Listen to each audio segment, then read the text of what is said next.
Spring, 1829. A plow horse sinks into black Delaware soil, and the earth itself exhales a secret it has kept for 20 years. Cracking wood, a shovel bites dirt. Beneath an apple orchard, a farmer's blade strikes oak. A chest. Inside, a man's skeleton curled like a question mark. His skull cracked open like a walnut by something heavy, swung with hate. Single church bell tolls, slow and wrong. 7 more graves will open that month. 3 of them children. And every shattered bone points to one name, whispered by slaves in the dark, cursed by preachers from pulpits, carried on the wind across the Mason-Dixon like smoke from a burning cross. Martha Patty Cannon, the woman who turned freedom itself into a trap, and made the border between North and South a doorway straight into hell. The ground remembers. Even when men forget, even when laws look away, even when the newspapers print nothing at all, the soil keeps its ledger. And on a quiet morning in May 1829, near a forgotten crossroads the locals still called Johnson's, the ledger opened. Tenant farmer Cornelius Ridgely was cutting furrows for corn when his horse, a bay mare named Dolly, suddenly lurched forward and dropped to her knees. The earth beneath her forelegs simply gave way, as if the field itself had sighed and collapsed. Ridgely tumbled from the plow, cursing, thinking sinkhole or fox den. He grabbed a shovel, started digging to free the animal's legs, and struck wood. Not a root, a lid, hand-planed oak, black with age, bound in rusted iron. He pried it. The stench hit first, old death, sweet and metallic, like spoiled communion wine. Then he saw the bones. A grown man, knees drawn to chest, wrists crossed as if still bound. The skull had caved inward above the left eye, one brutal downward blow. Scraps of wool cloth clung to the ribs. A free man's coat, the kind Philadelphia tailors sold to liberated blacks who dared to believe the war had ended something. Ridgely stumbled back, retching into the furrows. He ran 2 miles to the nearest magistrate. That was Monday. By Friday they had found 6 more. 2 women, 3 children, the oldest no more than 12, the youngest barely weaned, still clutching the frayed remnant of a rag doll. Every corpse bore marks of violence. Every grave was shallow, hasty, angry, as though the earth had been forced to swallow what the murderer could not bear to look at twice. Word spread faster than sheriff's posses ever could. From Wilmington to Cambridge, from the Chesapeake marshes to the Philadelphia docks, free black families barred their doors at dusk and prayed the name they dared not speak would pass them by, because they already knew whose orchard this was, whose land straddled the line like a spider on a web, whose tavern sat half in Delaware, half in Maryland, laughing at every warrant. Martha Patty Cannon. For almost 20 years she had hunted human beings the way other widows hunted firewood. And when hunting was not enough, she killed. But to understand how one woman became the most feared predator on the Mason-Dixon, you have to walk back through pine forests so thick the sun gave up trying to reach the ground, back through nights when the only law was distance and darkness, back to a time when the word free for a black man or woman was less a right than a dare. This borderland was chaos stitched together by surveyors' mistakes. Delaware, Maryland, a sliver of Virginia, 3 colonies that never quite agreed where one ended and the other began. In 1829, the line was still disputed in places. Men argued over feet of swamp while human beings vanished by the dozens. At the heart of the confusion lay a scattering of hamlets no map bothered to name correctly. Johnson's Crossroads, Cannon's Ferry, Reliance. Today you would blink and miss it on Route 50. 2 centuries ago it was the perfect place to disappear someone. Imagine it. Endless walls of loblolly pine and scrub oak, their trunks scarred by turpentine bleeding. Marshes that swallowed sound. Your scream would die before it reached the next farm. The Nanticoke River sliding past like black glass, carrying flatboats south under moonless skies. Dirt roads that turned to gumbo after rain, stranding any constable foolish enough to ride them. And at the center of this green hell, a 2-story house, half log, half frame, its front porch literally sliced by the state line. A painted stripe ran through the barroom floor, whitewash on pine planks, so that a fugitive from Delaware justice could lift his glass, step 3 feet left, and toast the sheriff from the safety of Maryland. That house belonged to Patty Cannon. And beneath its floors, behind false walls, under the apple trees out back, were cages for people who had once dared to call themselves free. She had not always been a monster. Some say she was born around 1760 in Canada, daughter of an Irish indentured servant who fled south when her time was up. Others swear she came from western Maryland or Virginia or nowhere at all, that she simply stepped out of the forest one day already carrying the capacity for what she later became. What is certain is this. By 1790 she was married to Jesse Cannon, a quiet, God-fearing farmer who owned a modest tobacco plot where Delaware and Maryland shook hands. Neighbors remembered Jesse as soft-spoken, a man who read his Bible by candlelight and never raised his voice. They had a daughter, maybe two. Life looked ordinary. Then, sometime around 1826, Jesse Cannon died. Officially, fever. Unofficially, nightshade in his tea, slipped by the woman who wanted the farm, the tavern, the border, everything for herself. When the preacher closed Jesse's eyes, something else opened in Patty. Something that had been waiting behind her own eyes for a very long time. Because the year 1808 had changed everything. Congress, in a fit of conscience or commerce, banned the importation of slaves from Africa.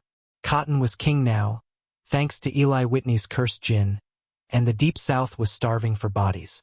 A prime field hand who once cost $300 now brought $1,200, $1,500.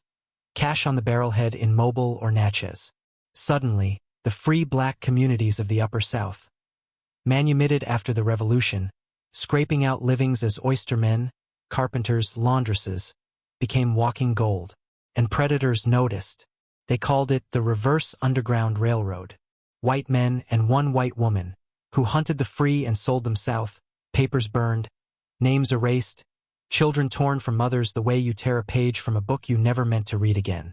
Most gangs were sloppy, drunken, loud, easy to track. Patty Cannon was different. She built a machine.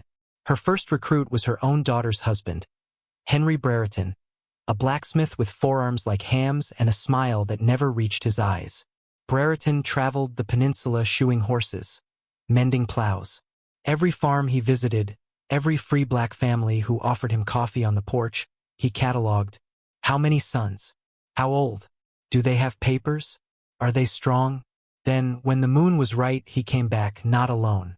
In 1811, Brereton was caught red-handed with a kidnapped boy near Georgetown. Thrown into jail. Should have hanged. But jails on the frontier were built by the same carpenters who built coffins. Flimsy when a man had friends. Brereton walked out one fog-thick night, never to be recaptured alive. 2 years later, in the spring of 1813, a slave trader named John Riggle, sometimes written Rigel, stopped at Cannon's tavern with a fat purse and 4 chained captives he meant to march south. He never left. They got him drunk on peach brandy. When he staggered upstairs, Brereton and another thug named Joe Johnson followed.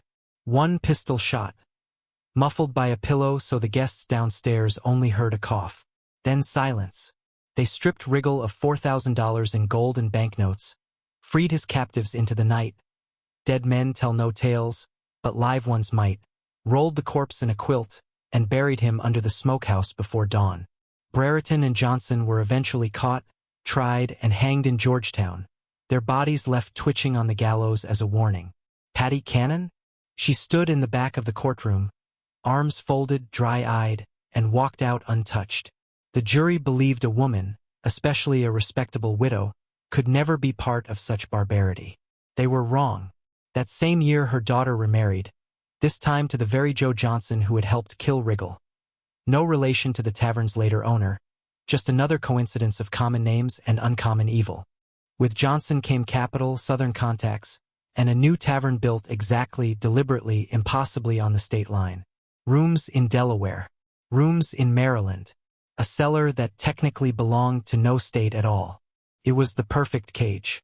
And Patty Cannon, now in her 50s, 6 feet tall, broad as a man, with a voice witnesses swore could curdle milk, became the spider at the center.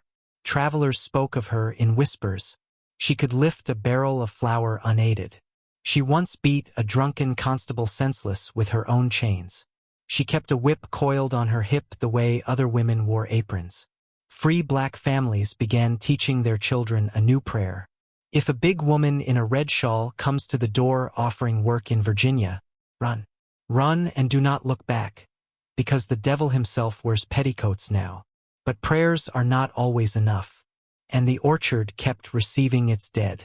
We stand now at the edge of something vast and dark, a story not just of crime, but of a nation that looked away so long the monsters learned to smile in church. In the next part, we will walk into Paddy Cannon's tavern on a night when the air itself was heavy with sin.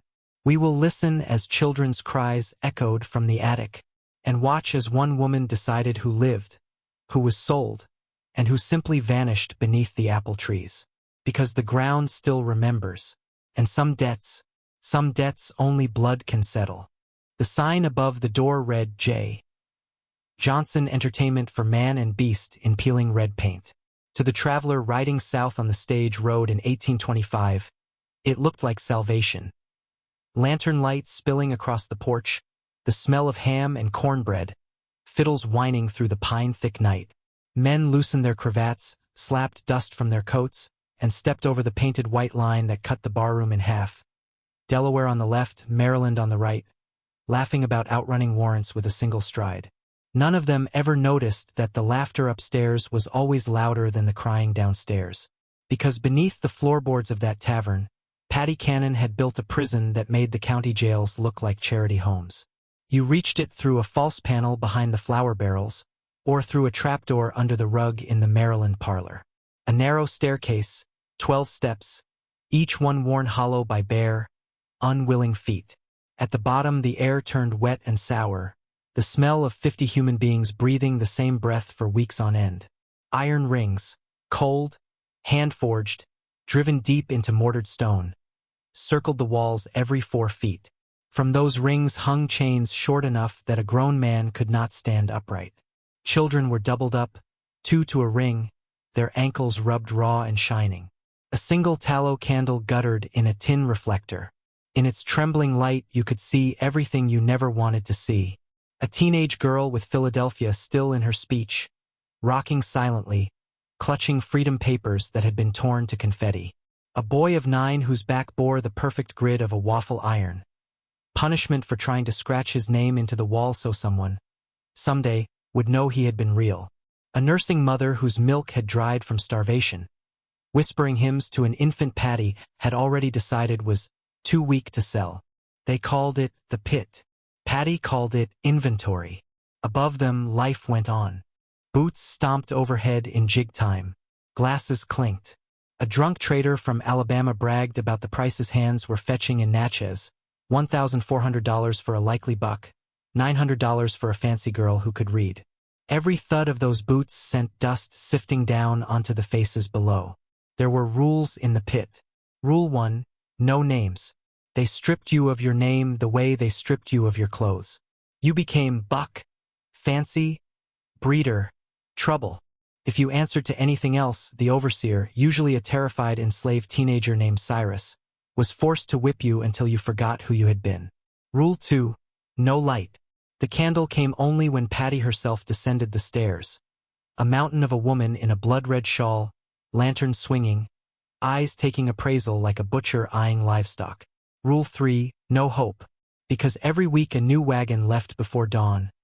Iron-rimmed wheels greased with axle fat and human silence, heading south on the old post road. Those who climbed out of the pit for that ride were never seen again north of the Carolinas. The tavern itself was a masterpiece of deception. Front half, warm, loud, ordinary. Back half, a fortress. Behind the kitchen, a false wall opened into a narrow corridor where up to 30 people could be hidden at a time. The walls were double-planked with wool batting stuffed between to swallow screams. Ventilation came through hollowed fence posts driven into the ground outside. If you lay on your belly and pressed your mouth to the dirt you might taste one desperate breath of night air. Joe Johnson, Paddy's son-in-law, partner, and fellow demon, kept the books in a locked ledger that listed human beings the way a miller lists sacks of grain.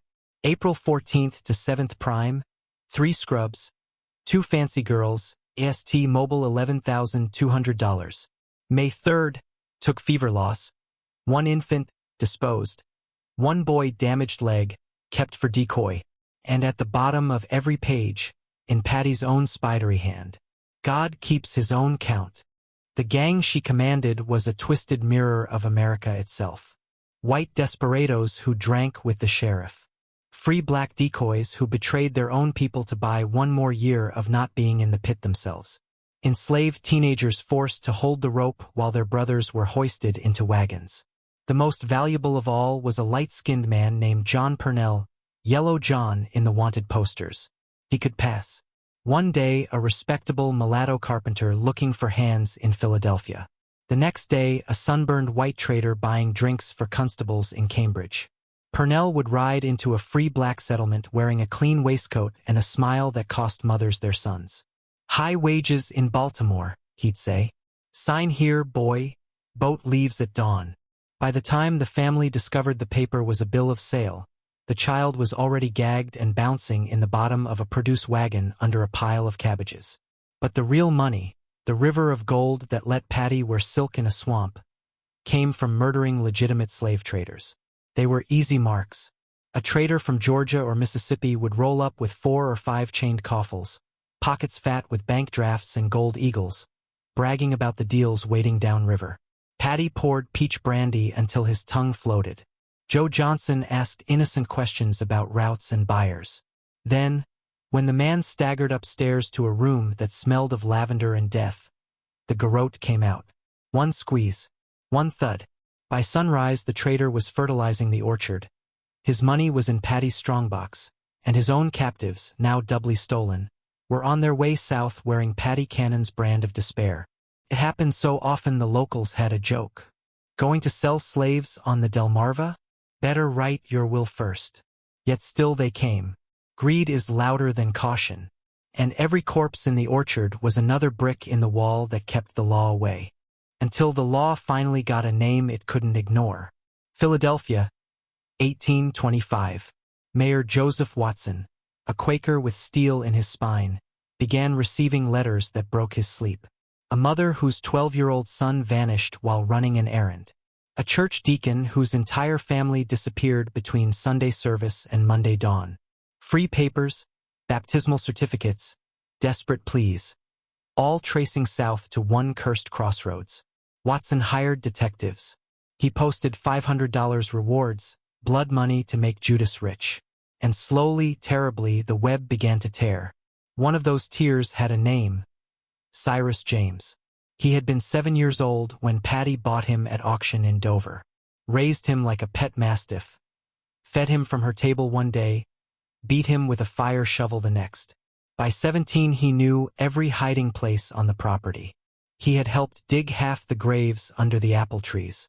And he had watched Patty Cannon murder children with her own hands. He told the court later, voice shaking. She carried one little boy out in her apron. He'd been shot in the stomach the night before, still breathing, still crying for his mama.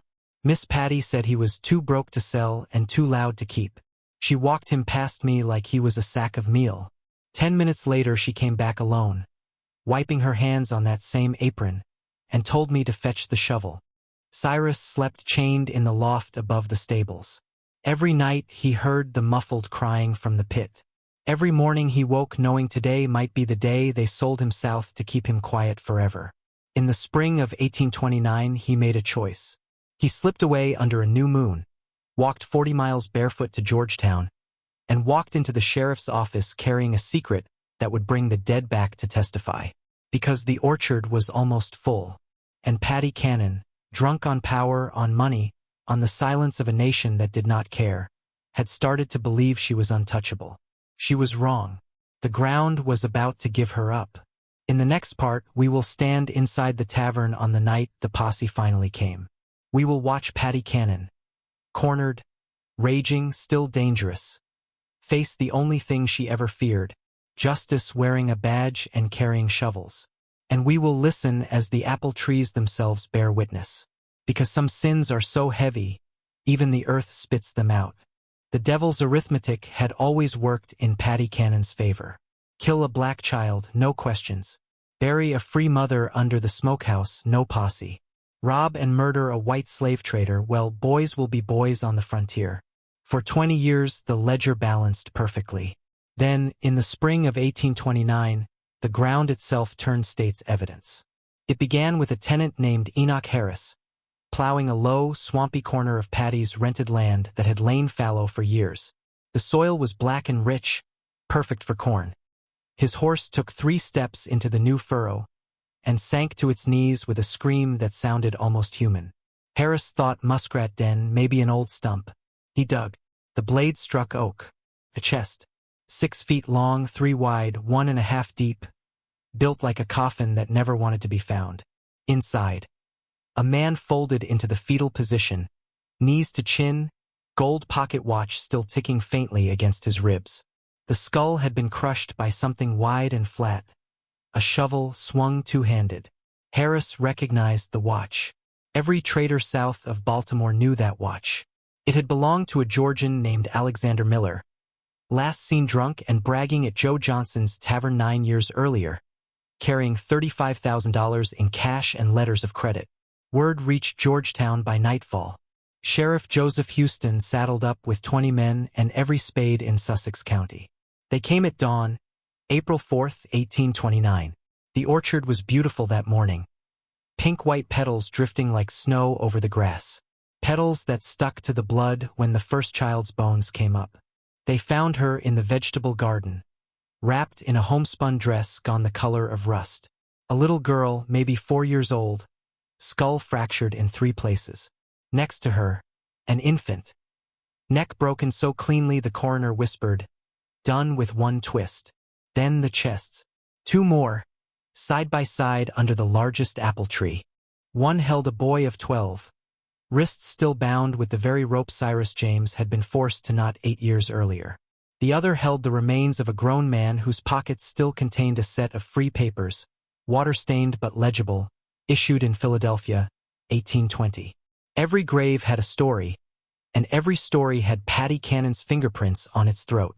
By the time the sun set on the second day, 11 separate burial sites had been opened. 7 were black, 4 were white. All of them were screaming silently for the same woman.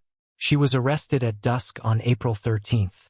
They found her in the tavern kitchen, rolling pie crust like any respectable widow. Flour on her forearms up to the elbow, some of it human, though she didn't know it yet. When Sheriff Houston read the warrant, Patty looked up with eyes the color of winter river ice. "For counts of murder?" She laughed, deep and masculine. "Boys, I've birthed 4 children and buried more'n 40. You'll need a bigger paper." They chained her ankles anyway. The irons were meant for men twice her age and half her spirit. They clanked when she walked, a sound that would haunt Georgetown for decades. Word spread faster than yellow fever. From Philadelphia to Mobile, mothers who had never dared hope heard that the woman in the red shawl had finally been caged. And in the Sussex County Jail, a squat stone box built for drunks and debtors, Patty Cannon waited. She was 70 years old, 6 feet tall, broad as a tobacco barrel, and still strong enough that 2 guards held the chains whenever they brought her slop bucket. They put her in the condemned cell, a 6x8 box with 1 high slit for air. The walls sweated. Rats the size of house cats came at night to lick the salt from the chains around her legs. She never asked for a preacher. She did ask for peach brandy. They brought her water. The trial was scheduled for May. But first came the witnesses. Cyrus James was brought in leg irons, 17 years old, eyes older than sin. He had not slept since the night he ran. When they placed him on the stand in the Seaford courthouse, the room went still enough to hear chains rustle. He told them everything. How Patty shot the Georgian while he was eating ham and greens, laughing at his own jokes. How Joe Johnson and Ebenezer held the man's arms while Patty pressed the pistol to his temple and said, "Time to pay the ferryman, darling." How they carried the body out still warm, folded it into the chest like a tailor folding a coat, and buried it before the blood had time to cool. He told them about the little mixed-race girl, Patty's own household slave, murdered because "no bastard of mine will wear my name on its half-white face." He told them about the night Patty took a sick child out in her apron, humming Barbara Allen, and came back 10 minutes later wiping her hands and saying, "One less mouth." He spoke for 3 days. When he finished, grown men were weeping into their waistcoats. On April 13, 1829, exactly 16 years to the day since her first son-in-law dangled from a Georgetown gallows, a grand jury of 24 white farmers, merchants, and deacons handed down the indictments. Martha Patty Cannon was charged with the murder of an infant female child, April 26, 1822, the murder of a male child, same date, the murder of an adult male, the Georgian, October 1, 1820, the murder of a Negro boy, June 1, 1824. For counts, for ropes, one neck. The Attorney General, James Rogers, signed the papers himself, hands shaking with rage and triumph, because for the first time in Delaware history, a white woman was going to hang for killing black people. And the evidence was overwhelming. 11 bodies, 3 wooden coffins built to order. Cyrus James's testimony. The orchard itself still dripping. The newspapers called it the Sussex County Horror. Woodcuts showed Patty in chains, depicted sometimes as a giantess, sometimes as a witch, always with those cold, amused eyes. Children in Philadelphia stopped playing hide and seek and started playing run from Patty Cannon. In the jail, the old woman waited. Some nights she sang low, filthy sea shanties she'd learned from traders. Other nights she spoke to someone no one else could see. The guards swore they heard 2 voices, hers and something deeper, older, answering from the stones. On May 9, 1829, they came to tell her the trial date had been set for the following week.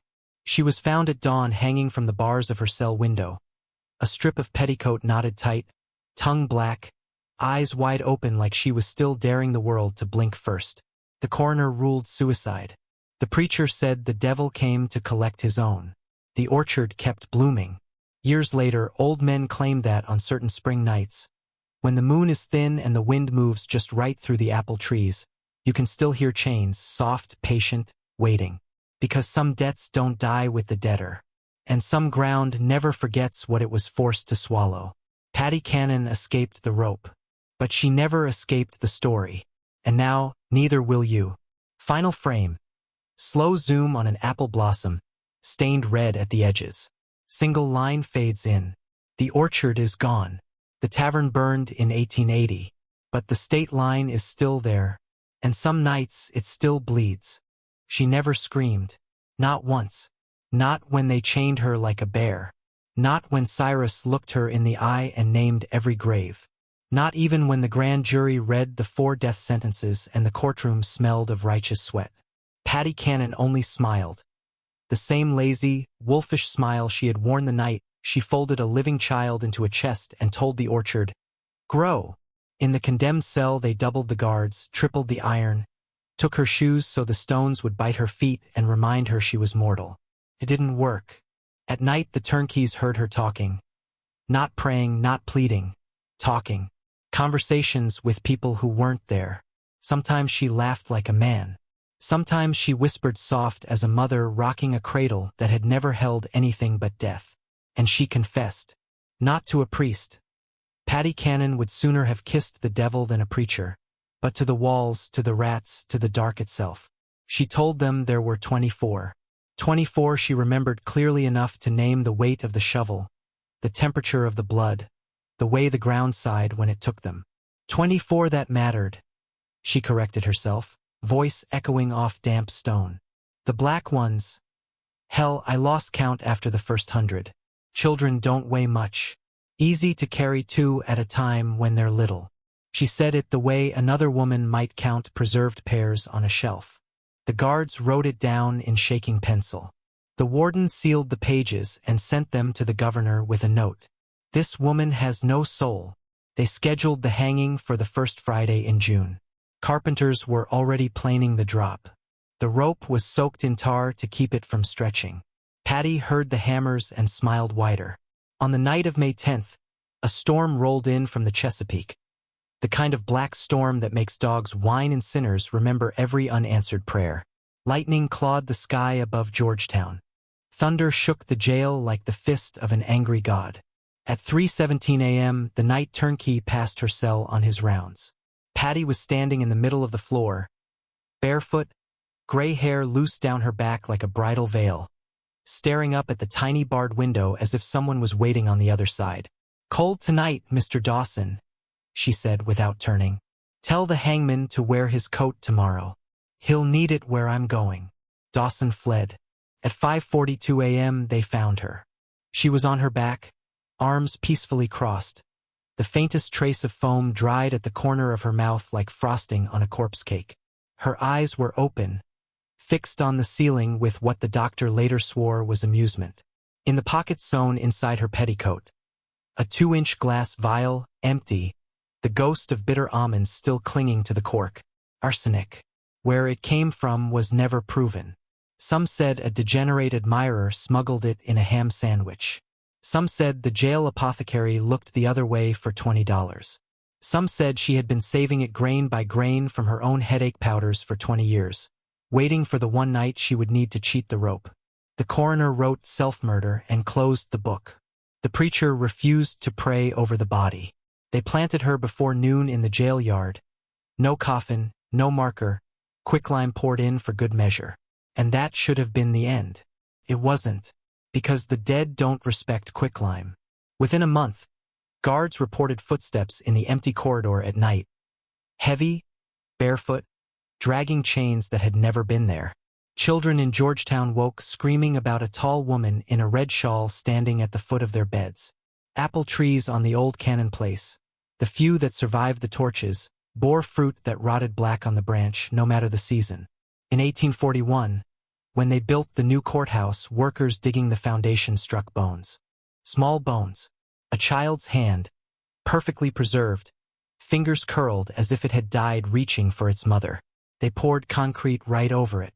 In 1902, when the jail was torn down for a parking lot, the gravedigger found Patty's skull separated from the rest, clean, white, grinning, lying on top of the pile like it had been waiting. Somebody sold it to a traveling show. For the next 60 years, that skull toured the East Coast in sideshows. See the head of America's most wicked woman, Patty Cannon, murderess of innocence. 10 cents to look, a quarter to touch. In 1961, it sat on a red velvet cushion in the Dover Public Library under a glass case labeled, "Reminder of man's inhumanity to man." Children on field trips pressed their noses to the glass and felt cold breath on the back of their necks. Eventually, even the library gave it up. The skull vanished sometime in the 1970s. Some say stolen by collectors. Others say it simply walked away one night when the lights went out. No one looked very hard. Joe Johnson and Ebenezer made it to Alabama. Rumor says they died rich, fat, and old, still trafficking human flesh under magnolia trees. Their graves, if they have them, are unmarked and untroubled.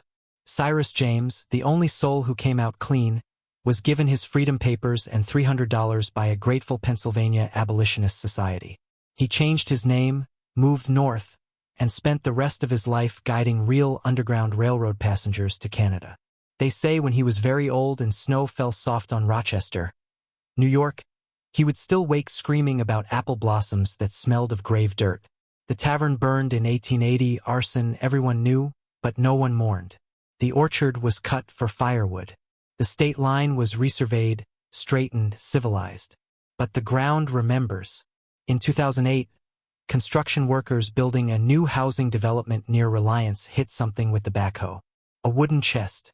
Oak. Ironbound. Exactly 6 feet long. They called the state archaeologist.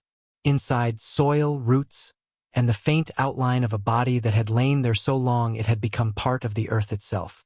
And scratched on the inside of the lid, letters carved with a desperate fingernail. I was free. Today, if you ride Route 50 at 3 a.m. on a moonless night, slow down where the old crossroads used to be. Turn off your headlights. Roll the window down.